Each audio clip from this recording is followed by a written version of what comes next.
Set Phasers, a highly illogical Star Trek podcast.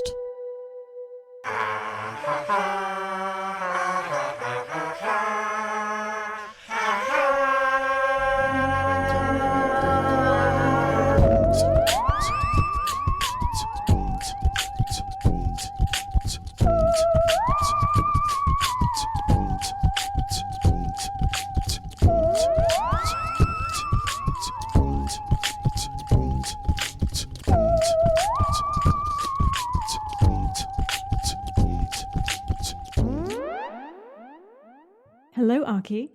Hello, Stevie. How you doing? I'm doing well, thank you. I'm excited. Another episode of Set Phasers. We've sorted out our tech issues. We are ready. We are set phasers to podcast. I know that was 10 years. Set Phasers to podcast, ladies and gentlemen. Yes, we are here doing it. They said it couldn't be done. They said it shouldn't be done. But here we are, nonetheless, talking about Picard Season 1, Episode 7, Nepenthe. Today's stardate is stardate 21704046.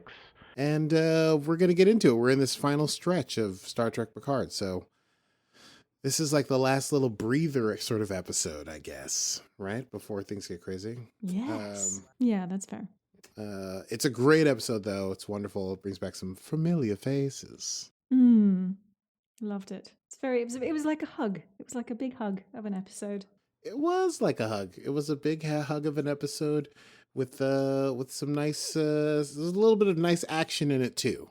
But there was a lot of joyous moments in Nepenthe. Oh, and last week we talked about how I didn't know what Nepenthe was. Yes. So I looked it up. Mm-hmm. Oh, the Greek thing. That's right. Yes, exactly. We were wondering what that was. Penthos is apparently pain, and ne is a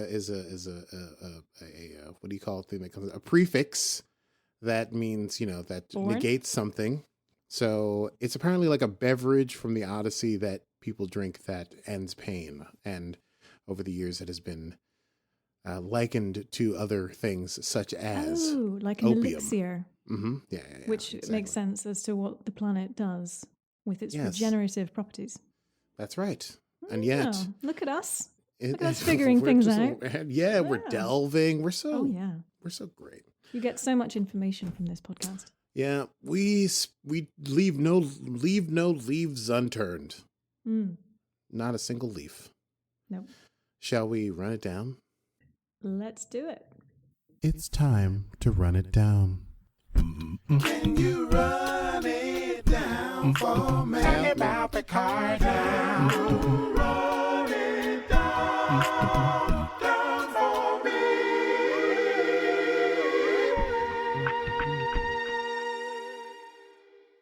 Star Trek Picard. Yes, thank you for that. Well, it never gets old. It does not. It's good to have something that we could all. It's not in the song. It's crowd participation for when we do a live Set Phasers. Oh. Yeah. Okay, this is my full disclosure, a peek behind the curtain. You have always told me that I should do my notes on my iPad so that there's less me throwing papers around. So I tried it. How did it work out? I don't know. We'll see. I don't know if it's going to translate as easily, but I'm going to try. I wrote it. I think I figured out a thing. So let's give it a whirl here. So I'm proud. Well, don't be proud yet, because this could all crash and burn. Okay. All right. So we begin with a flashback. It's Dr. Jurati meeting Commodore O. As we may recall from several episodes ago, Jurati was approached by Commodore O, who we know. Do we know? We suspect that they are part of this anti-synth group. Anyway, and it's more of that discussion because we didn't get to hear that discussion in earlier episodes between Jurati and O. And O's like, what did you do? You met with Picard twice. What did you talk about? They sort of talk about the whole Bruce Maddox thing and that they know she downloaded all this information. He gave it to Picard.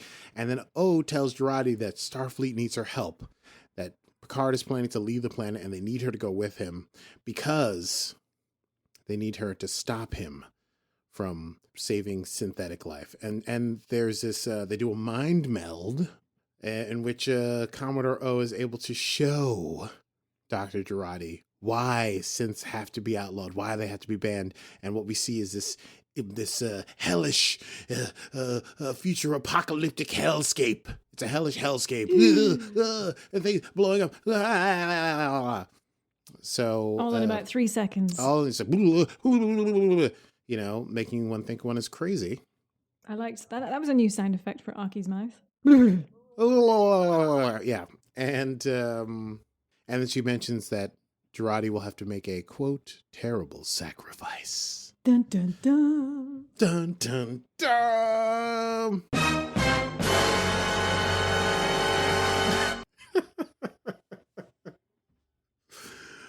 Fantastic. So, fast forward to now in Picard time. We're on La Sirena. We're next to the artifact. Sirena is caught in a tractor beam. Raffi and Rios are trying to hack their way through the computer and through the hardware and the software to get free. Jurati, which my computer wanted to correct to Jurali, suggests that they ask to be let go because, look, they're looking for Soji. They're not looking for us. Why are we doing this? Why don't we just tell them, hey, Picard's not here. Soji's not here. Why don't you just let us go? And meanwhile, on the artifact, Hugh is being held hostage by Narissa because anyway, she wants to know where Picard and Soji have gone. And she's got all these XBs, all these former Borg lined up in front of Hugh. And I guess what you consider is like, there's something going on here. Basically, she says, if he doesn't tell her where Picard and Soji have gone, she's going to start killing XBs, right? And she tries to coerce the response out of Hugh. Hugh is not having it. And so she has the guards mow down the rest of the XPs, just kill them all. And she tells him that he has doomed 1 trillion people across the galaxy, but she can't kill him because he's Federation. That's the only reason she's going to leave him alive. At the same time, Narek is leaving the cube in some kind of cool, hip, sexy, I forget what they call it, snake head, dragon head. It's mentioned later in my notes and in the episode, ship. And he talks to Sarissa, and they're like, you got to follow them. And then meanwhile, back on La Sirena, Raffi's like, they suddenly are let go by the cube, by the tractor beam. And Raffi's like, this is a trick. This is not good. But Rios is like, that's cool because they got to catch us first. Boom, go to warp. Meanwhile, Elnor decides to stay on the cube with Hugh because what is a more lost cause than this guy alone with all these dead XBs trying to fight against the Romulans. Finally, we find out where Picard and Soji have gone when they step through the spatial projector in the last episode, and they land on the world of Nepenthe, or Nepenthe, I don't know how you want to say it. They are immediately confronted by a young girl in sort of like native dress, and she's got a bow and arrow, and she's holding it on them. And she's like, freeze or whatever. And Picard's like, hey, you might want to aim it at my head because my heart's made out of like super spacey medicine or whatever. And she's like, oh, okay. Soji's a little freaked out by this because it seems like they've gone from one dangerous situation to another weird, dangerous situation where a child is going to kill them.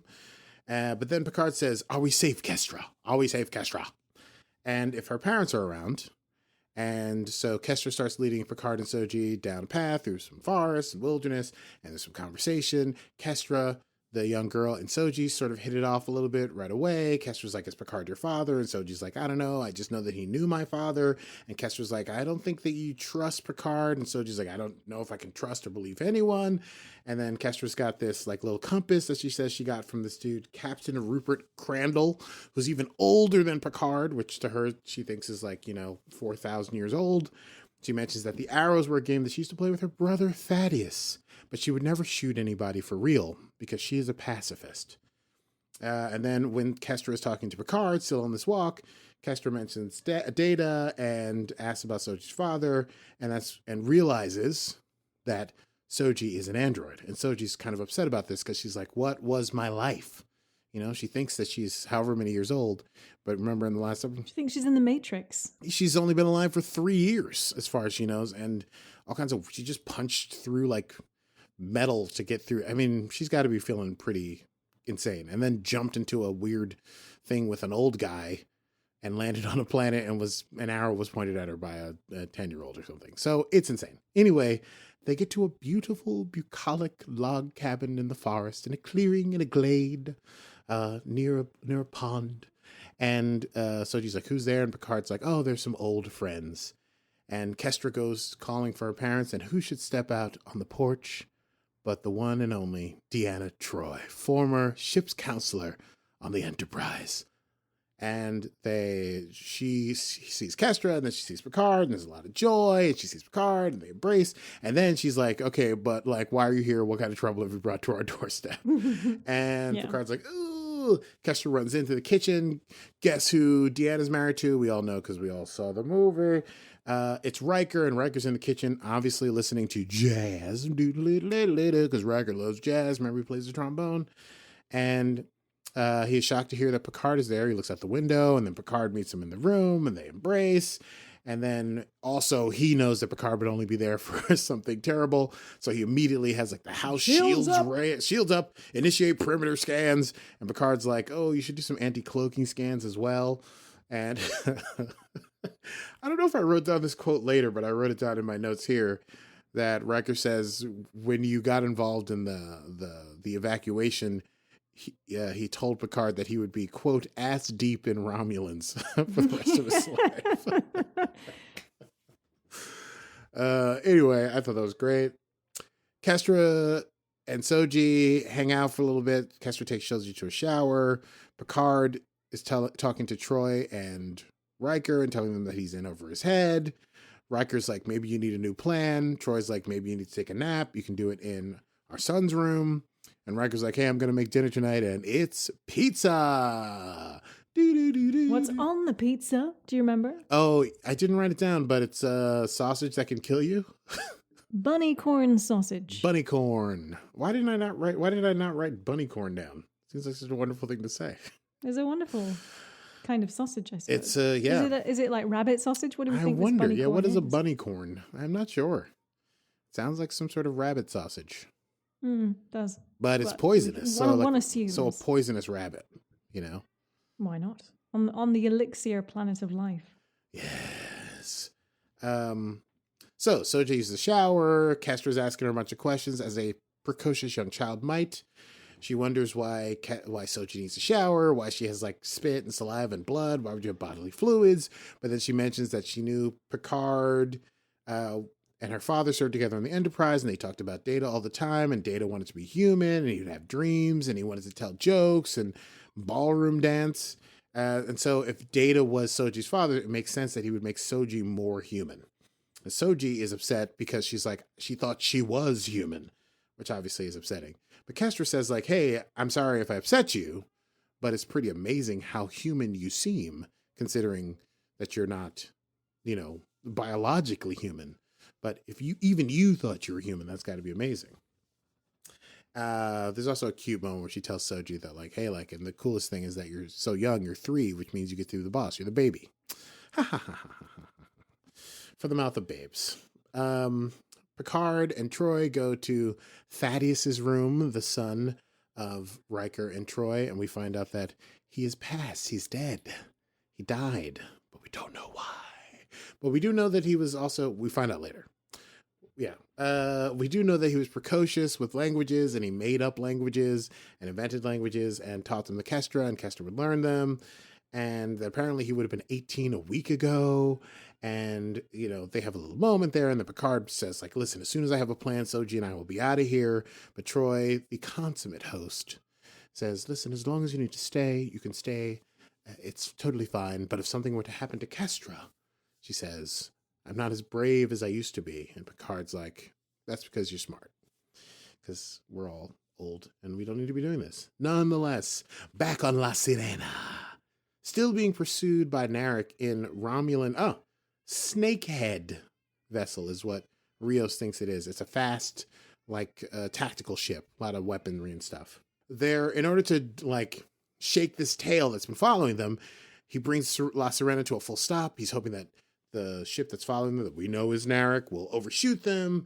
And there's still some like debate on the ship. Basically, Jurati saying like, "Why are we doing this? Why are we following Picard? Why don't we just leave it to him? We're out of this situation now. We can just go home."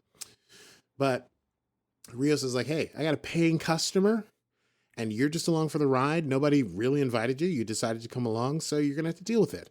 And then because Jurati seems sort of like out of sorts, if you will. Remember, she killed the love of her life in the last episode in order to keep this weird thing from Commodore O happening. Auntie Raffi decides to take care of her, so they take her off the bridge and give her cake. And you know what I thought about that is that also cake seems to be really important to Star Trek writers now, because also the first episode of Discovery season 3, Discovery, and one of cake your is eternal. meme game strong memes, cake is eternal. Mm. And so it is. Meanwhile, on Nepenthe, Riker and Picard are talking. Riker's trying to figure out what's going on with Picard. Picard's doing the Picard thing where he's like, "I can't tell you, blah, blah, blah, blah, blah." Soji comes out because they're helping to get ready for dinner, which they're eating al fresco outside. They're having pizza. And Soji does like a data head thing, which Riker sees. This thing, which, I mean, sure. And then Riker's like, "Okay, you don't want to tell me what's going on. Well, let me figure it out," as he's making pizza. He's like,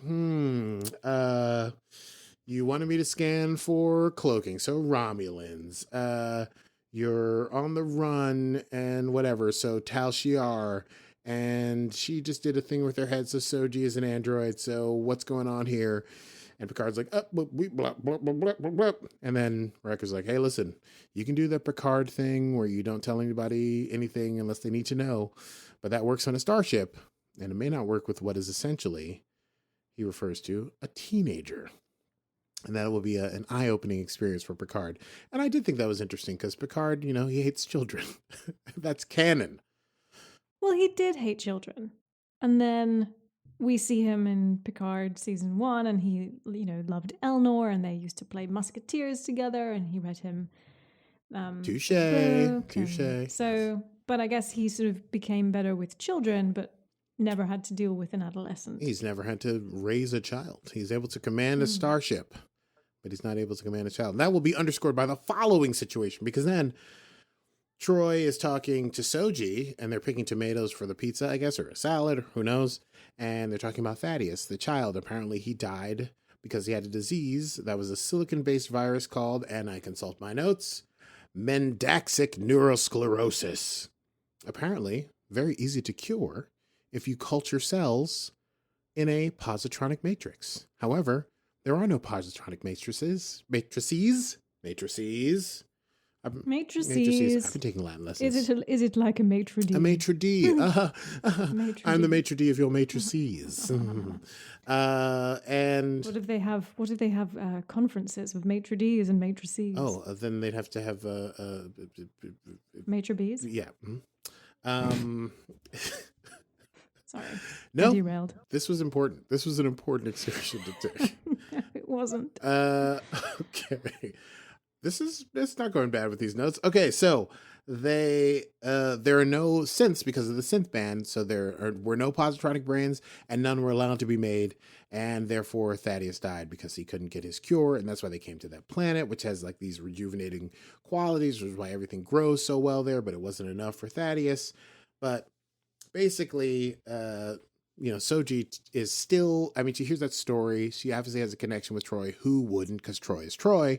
But she tells Troi that, she just feels like she can't trust anyone. She doesn't know if everything is an elaborate hoax. It's only been 3 hours and she was trapped in a room with radioactive gas by the person that she thought loved her, and that had to punch her way through a wall, and in a flux state met an old man named Picard who took her down to the bowels of a Borg cube and then had her jump through a window to land on a different planet. So I kind of get where she's coming from, is all I'm saying.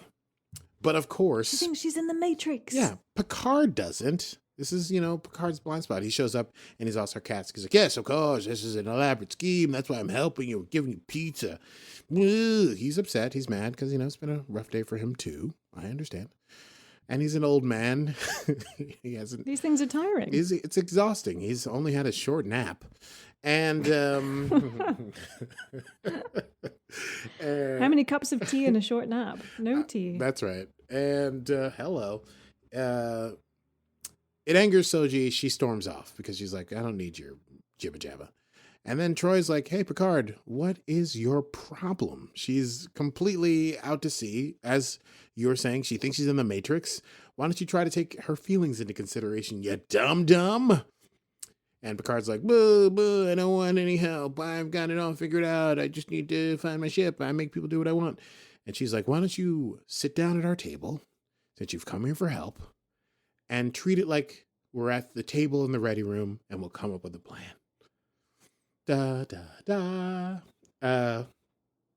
Meanwhile, back on the artifact, Hugh and Elnor go back to the Queen area, which I think, I looked this up, it's called a Queen Cell. No space. Queen Cell.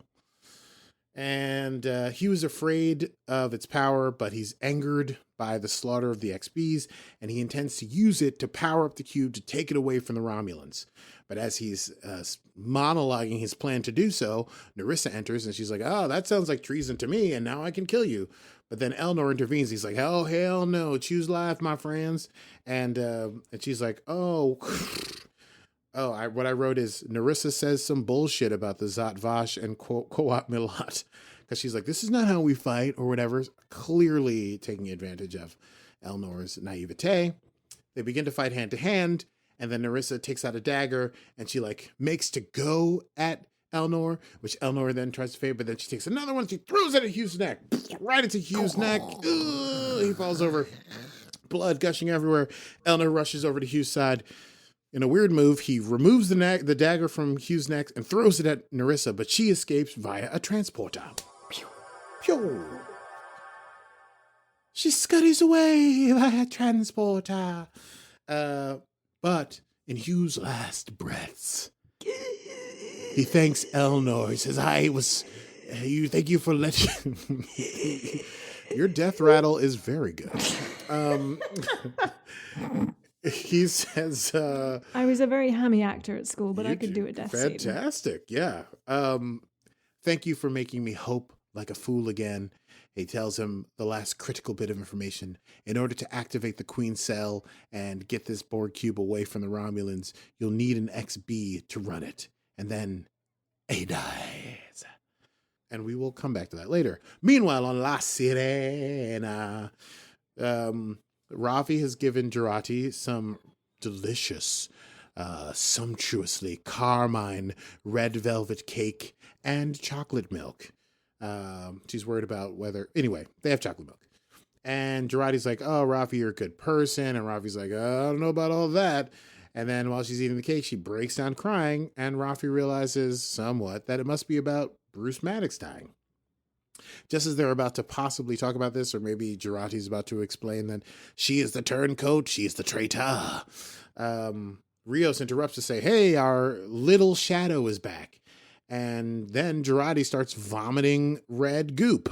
And Rios thinks it's blood. And then Raffi's like, no, it's just red velvet cake. And then Mr. Hospitality, one of Rios's EMH program people, the nice, clean one, shows up. See, the British one. The British one, yes.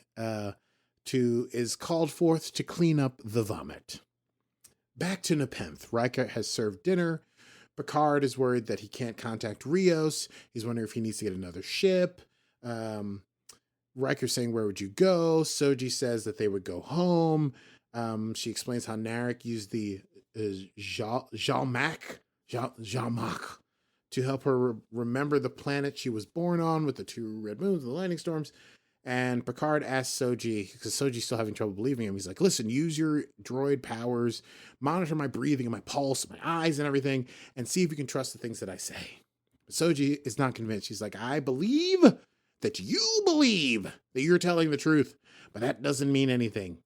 So then, obviously, Picard has to dig deep and tell in one of his vaunted speeches. Do you have the effect for that? Jean-Luc, sometimes I think the only reason I come here is to listen to these wonderful speeches of yours.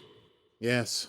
Picard's like, oh, you don't believe me when I tell you the truth? What if I tell you the truth even harder? He's like, when I was living on the ranch and I had the vineyard and I had my dog named Number One, I was just fading away. I didn't have any responsibility. But then I met Daj and she gave me purpose. But then she died. But she gave me a mission in dying, a mission that even you, Soji, will not prevent me from carrying out. And that is to find Data and to help him and his daughter, blah, blah, blah. Anyway, it doesn't really make a ton of sense, but it's very emotionally, powerful. And it leads Soji to reveal the memory, which is the world with the two moons and the electric storms. So Riker is like, hey, you think it's your home? I think it might be where Maddox did his research. And Troi gets the feeling that the planet is in danger because if the Romulans know about it and they have some they're bent out of shape about synths, then the planet is probably going to be attacked. Riker's like, well, we should call Starfleet. And Picard's like, I don't know about all that. And then meanwhile, the whole time, Kestra has been fiddling with a communicator under the table. And so they're trying to figure out, where would it be? We got to figure it out. We got to find out. And she goes like, oh, I just asked Captain Crandall about it. And apparently the planet is in the Goulion system in the Vite sector. Oh, boy. Take your time. I miss when it was just Klingon, I had to say. Yeah. It's a planet in the Goulion system. There's no name, just a number. So back on La Serena, Rios takes Jurati to sickbay. And while he's got Jurati alone, he confides in her that, hey, he thinks that we're being followed and that it must be Raffi somehow. He's come to the conclusion it must be Raffi. Why? Because when they were on Free Cloud and they were doing their whole dress-up, weird gangster musical thing, Raffi disappeared and she was like, I'm never coming back and don't say anything and don't ask me what I'm doing. But then she did come back with no explanation and now this guy is following us, right? But Jurati obviously knows that it's her. She's the reason that they're being followed because she was the person put in place by Commodore O. But Rios doesn't buy it. He's like, no, it's not you. It's probably Raffi. And then Raffi contacts him and says, hey, the Shadow's back. So Rios goes. And Jurati has a crisis of self-decision. But she eventually decides, okay, she injects herself with neuranium hydride. It's a neurotoxin. And she collapses into a seizure. And Narek curses on his ship because he loses the tracking beacon, which I guess must have been attached to Jurati's heartbeat. And then Rios and Raffi find out that Jurati is in a coma. Back to the artifact, the final scene on the artifact. Elnor, we see, he finds his comm chip that looks like the Fenris Ranger's chip, that 7 of 9. Should we, can we, yeah, why not? I mean, mean, I've missed it. It's so joyful. She's 7 of 9. She's 7 of 9. She's 7 of 9. Love it. Yes. So well, we're very cool people. we are. We're like the coolest of the we're so the cool. nerds. What did Yeah. you do Sunday night? Oh, we sang along to a song about 7 of 9. Yep. What did he do? So he sees a chip for the Fenris Rangers and he uses it to send an emergency signal and then he hunkers down to wait. And that's all we get to find out about the artifact. What will happen now? Meanwhile, on Nepenthe, La Serena arrives. Picard and Riker talk by a lake. Picard's like, thanks for not trying to talk me out of my mission. Riker's like, you never should have retired. Picard's like, you're totally right. Kestra draws a picture of Soji. She gives it to Soji. She warns that she feels like something bad is going to happen to Soji, just as it did to her. But Kestra's like, I had my parents, and you could have Picard. All you got to do is have him. And Soji's like, I'll think about it. Then Picard and Soji get ready to leave. And then Kestra runs out with her broken compass. She gives it to Soji, and she's like, it only pretended to work, but they hug each other, and it's a moment of human contact. Picard taps his combat for La Serena, and 2 beam up. And that's the end of Nepenthe. Season 2 1. to beam up. 2 to beam up. Episode 7. And the chase is on. That was a lot. That was a lot. Yeah. Before we get to quotes, Mm-hmm. we have something very important to do Yes, we do. that we haven't done in quite some time. Mm-hmm. Should we do it? Yes. Everyone at attention. Hugh, we found you. You were a Borg. You didn't believe you could ever become a human. You called yourself us. And then, eventually, you called yourself me. You, Data, Dr. Crusher, Jurati. You built a friendship. And you became a Federation citizen. And you did your best for other ex-Borgs. And you died for it. Someone threw a knife in your neck. Someone we don't like. But you had faith of the heart.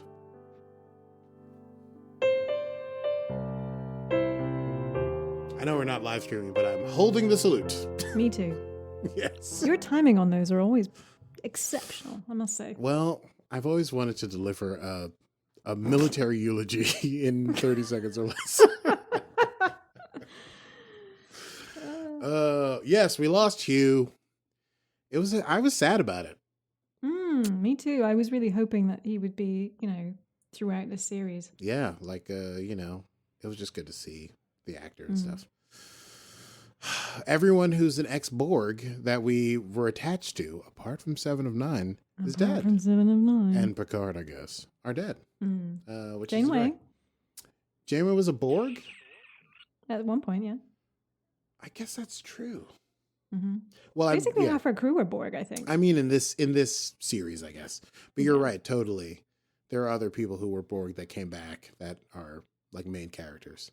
I was just thinking that it was like the guy that was Nine's assistant on Voyager and Hugh were the two people that like really were like Borg that came back from being Borg, and now they're both gone. Sail like air.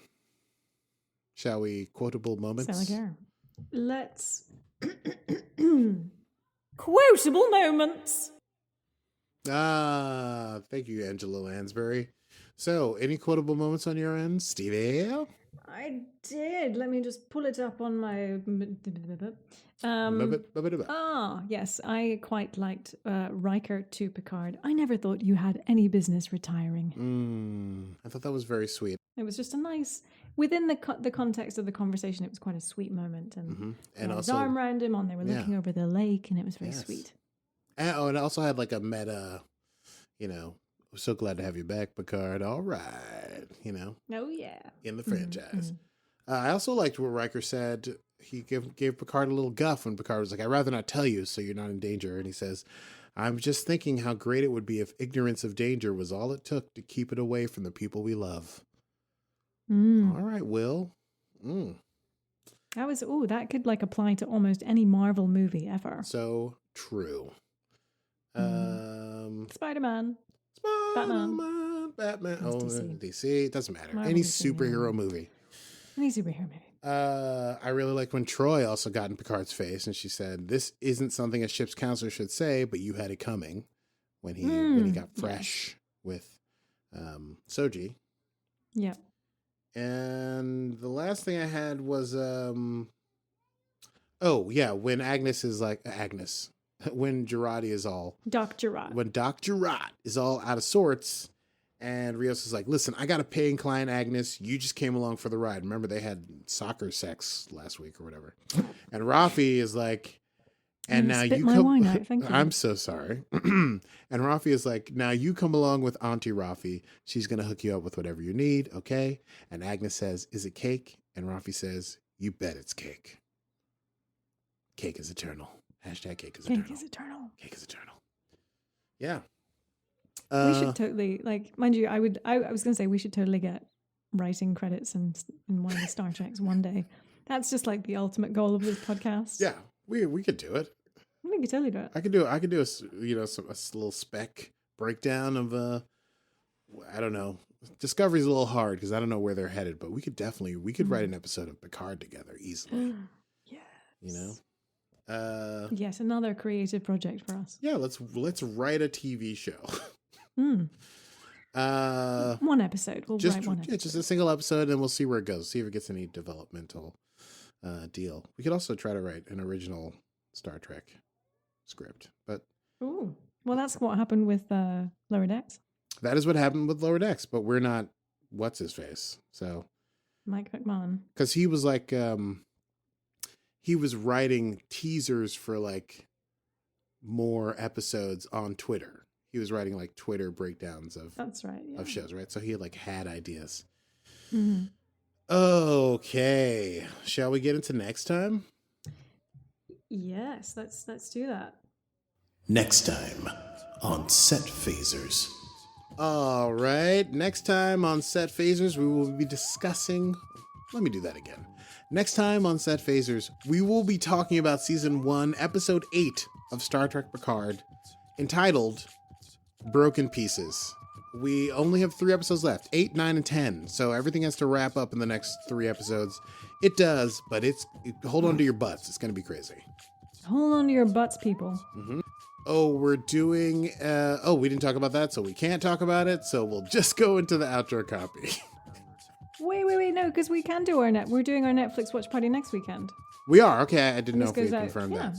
Okay, great. Oh, yes, because it goes out well, tomorrow. Sort of. Between us, we had. Great. So this goes out tomorrow, so our Netflix watch party will be this Sunday. Yes. So Sunday, what date is that? It's a week from the 11th of April. Yes. Come, join us. We haven't decided. What are we watching? I don't What are we know. supposed to I always watch? keep wanting us to watch an episode of Enterprise, but I feel like that would mean no one would show up. Probably. So we did the Hugh episode last time. we did do the Hugh episode last time. I'm wondering if we should do a 7 of 9 episode. Yeah. Which we did one, but why not do more? They're great.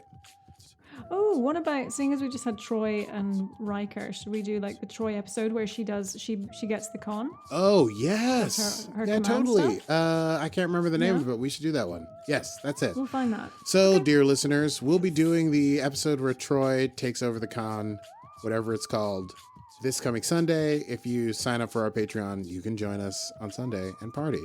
In the meantime, thank you so much for joining us. If you've enjoyed the program, you can catch us for the time being every Monday as a podcast, wherever podcasts come from. And if you do download us, please rate and subscribe because it helps drive people towards the podcast. Yeah, it does. And my apologies that we are not doing this live anymore on Fridays. For the time being, I had to relocate, and my Wi-Fi is a bit shit, quite honestly. It is a bit shit, but I will pick up my meme game. My meme game is strong. You can find us on @SetPhasers Podcast or @SetPhasers on the Instagram and on Facebook as well. My meme game is strong. Please follow us there and join in the conversation of all things Trek. I'm also just going to reiterate, meme game strong. If you want to support our continuing mission to discover what Discovery or Star Trek Picard has in store for us, we would only be delighted. You can patronize us. We can take it by going to patreon.com/setphasers, and then you can join us this Sunday as we watch this episode of Star Trek: The Next Generation. That's so much fun. Anyway, thank you for listening. I'm Stevie Mans. I don't have the copy in front of me, so I'm going with I that. know, but you're doing a great job. You did amazing. Winging it. Stevie is doing a fantastic job, and in the meantime, I'm Aki Burmese. This has been Set Phasers, a highly illogical Star Trek podcast. Computer.